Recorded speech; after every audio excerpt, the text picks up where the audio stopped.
In today's video, I'm going to teach you how to make a copy of a Google Doc. Making a copy is the safest way to duplicate a document so you can edit it without touching the original, create versions for different audiences, or keep a clean template you can reuse. This process is quick, consistent across browsers, and works the same whether the file is yours or one you can view. First, open the document you want to duplicate. You can do this from your Google Drive or by opening the shared link you already have. Give the page a moment to load fully so all the menus are available. If you're working from a read-only file, that's fine. You can still create your own copy as long as the owner has allowed it. Just make sure you're signed into the Google account where you want the copy to live, so it saves to the right place in Drive. Once the doc is open on your screen, you're ready to duplicate it. Next, go to the top left of the page and click the File menu. From that drop-down, choose Make a Copy. This tells Google Docs to spin up a brand new document based on what you're viewing. If you don't see Make a Copy, it usually means the owner has restricted copying or you're not signed in.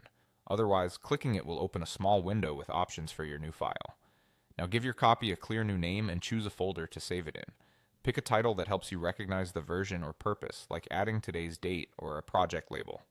Then select the destination in your drive so you can find it later. My Drive, a project folder, or a shared drive you have permission to use.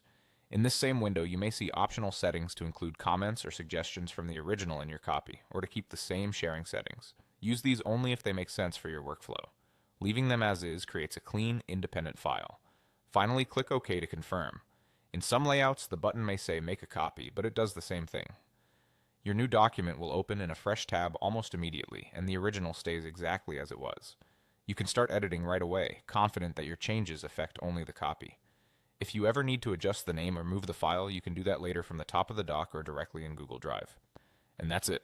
Open the document, click File and Make a Copy, name it and choose a folder, then click OK. Simple, fast, and reliable. Your fresh copy is ready to go.